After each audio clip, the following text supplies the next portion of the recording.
বানপানী কমিছে কিন্তু নৈপৰীয়া ৰাইজৰ দুখ দুৰ্দশা কমা নাই। আমি বিগত 6 দিন ধৰি সেই পৰিৱেশবিলাক দেখুৱাই আছোঁ। আজি আমি আমতলাত উপস্থিত আছোঁ। আমতলাৰ মথাউৰি চিগা অংশৰে যিবিলাক অঞ্চলত পানী সোমাইছিলে সেই অঞ্চলসমূহৰ ৰাইজৰ এতিয়া দুখ দুৰ্গতি কোলাই পাচিয়া নধৰা হৈছে বুলি ক'ব লাগিব।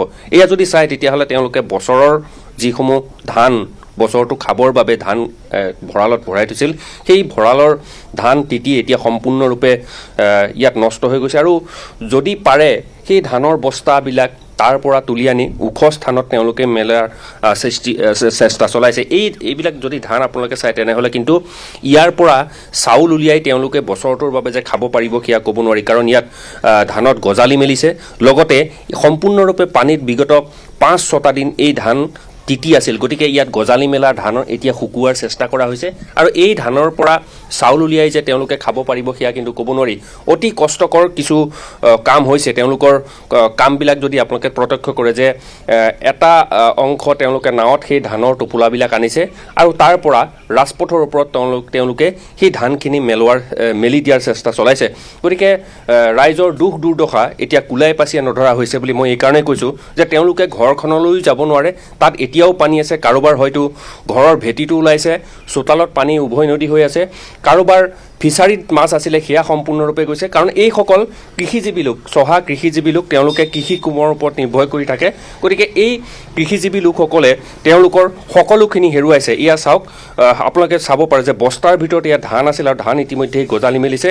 কষ্ট কৰি তেওঁলোকে তলৰ পৰা উঠাই আনি এয়া ৰ'দত দিয়াৰ চেষ্টা কৰিছে, কাৰণ এয়াই তেওঁলোকৰ বছৰটোৰ বাবে সম্পত্তি, বছৰটোৰ সম্পদ তেওঁলোকৰ এনেদৰে ৰঙা নদীৰ পানীয়ে তেওঁলোকক নষ্ট কৰিছে। আৰু ভিতৰৰ পৰিৱেশ যদি আমি আঁতৰৰ পৰাই দেখুৱাওঁ তেতিয়াহ'লে কিন্তু ৰাজপথত এতিয়াও পানী আছে, তেওঁলোকে ভিতৰলৈ যাব নোৱাৰে। গতিকে আমি কথা পতাৰ যত্ন কৰিম। অকণমান আগলৈ আহক।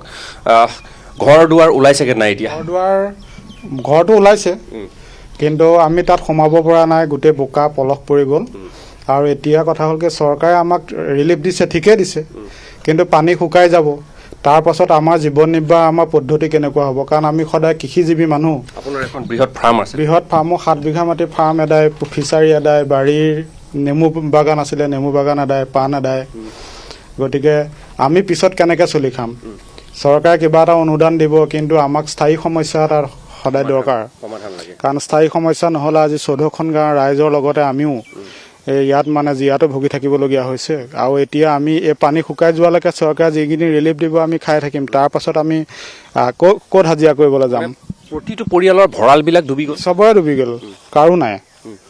আমি মানে এতিয়া কথা হ'ল কি, ইয়াৰ ভঁৰালৰ অৱস্থা দেখিছে নহয়, ধান কেনেকুৱা হৈছে। গতিকে আপোনাৰ লগত কথা পাতি মই অকণমান আপোনাৰ লগত কথা পাতিব হৈছে। ককা, আপোনাৰ ওচৰলৈ বৰ্তা আপোনাৰ ওচৰলৈ আহিছোঁ।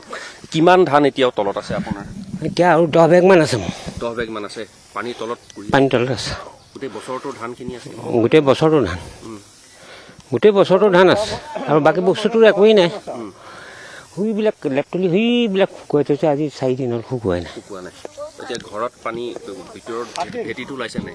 ভেটিটো যেনে তেনে ওলাইছে, 2টা ৰুম ওলাইছে, 2টা ৰুম নাই ওলোৱা। মানুহ যাব পৰা পৰিৱেশ নাই নাই। এক কথাত ক'বলৈ গ'লে তেওঁলোক ঘৰলৈ উভতি যাব নোৱাৰে। মই আপোনাৰ ওচৰলৈ অকণমান আহিছোঁ। ঘৰৰ ভেটিটোলৈ যাব পৰা হৈছেগৈ? ঘৰৰ ভেটিটোলৈ অলপ যাব পৰা হৈছে, কিন্তু হ'লেও এতিয়া সোমাব কেনেকৈ? গোটেইখন গোন্ধত কিবা কিবি মানে লেতেৰা হেৰি হৈ আছে, সেইখিনি বাৰু চাফ চিকুণ কৰিব লাগিব লাহে লাহে। আৰু পানীটো এতিয়া শুকাই আছে যদিও কোনো মানে হেৰি হোৱা নাই নহয়। বৰষুণ দিলে হয়তো আকৌ বাঢ়ি যাব পাৰে, এতিয়া ক'ব নোৱাৰি।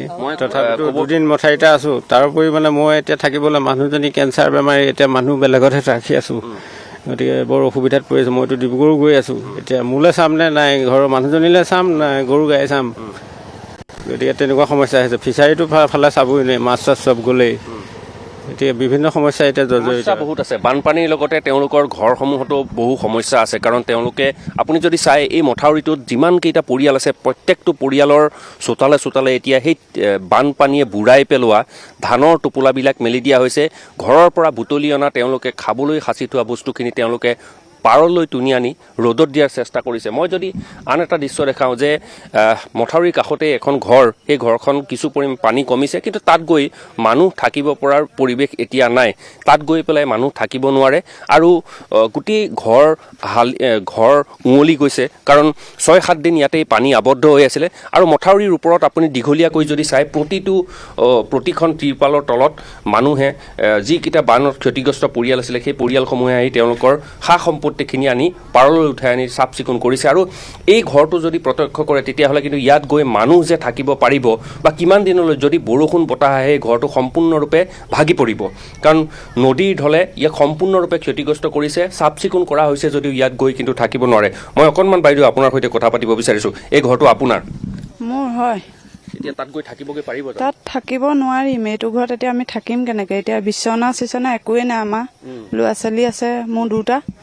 তাৰপৰা এতিয়া এইটো ঘৰত আমি যাম কেনেকে? এইকেইদিন আমি বহিয়ে আছো বুলি ক'ব পাৰি। ল'ৰা ছোৱালীকেইটাক শুব পৰা নাই, বিচনা নাই, ল'ৰা ছোৱালীক শুৱাইছো বাৰু মাটিতে পাৰি। তাৰপৰা এতিয়া আমাৰ মানে নিজৰ মাটি নাই, আমাৰ লোকৰ পৰা কিনি লোৱা মাটি, আমি হাজিৰা কৰি খাওঁ। কিনি লোৱা মাটি আছিলে। তাৰপৰা আমি কিনো ক'ম আৰু, তাকে ল'ৰা ছোৱালী পঢ়া শুনা কিতাপ বহিও এদাই হ'ল চব। বিশেষতঃ তেওঁলোকৰ সমস্যাবিলাকৰ লগতে এটা কথা ক'ব বিচাৰিছোঁ যে যিসমূহ ছাত্ৰ ছাত্ৰীয়ে অধ্যয়ন কৰি আছিলে তেওঁলোকৰ কিতাপ পত্ৰ সকলো কিন্তু পানীত উটি গ'ল। এতিয়া বিশেষতঃ তেওঁলোক সমস্যা পৰিছে যে বিদ্যালয় খোলাৰ লগে লগে তেওঁলোকৰ ছাত্ৰ ছাত্ৰীক বিদ্যালয়লৈ কেনেদৰে পঠাব, তেওঁলোকৰ ইউনিফৰ্মৰ প্ৰয়োজন আছে, তেওঁলোকক কিতাপ পত্ৰৰ প্ৰয়োজন আছে।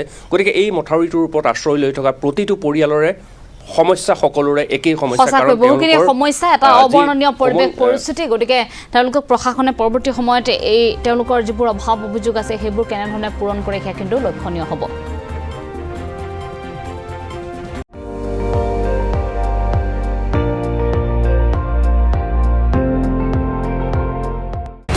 আপুনি চাই আছে ND24, সৰ্বশ্ৰেষ্ঠ নহয় সৰ্বোত্তমৰ দৌৰ।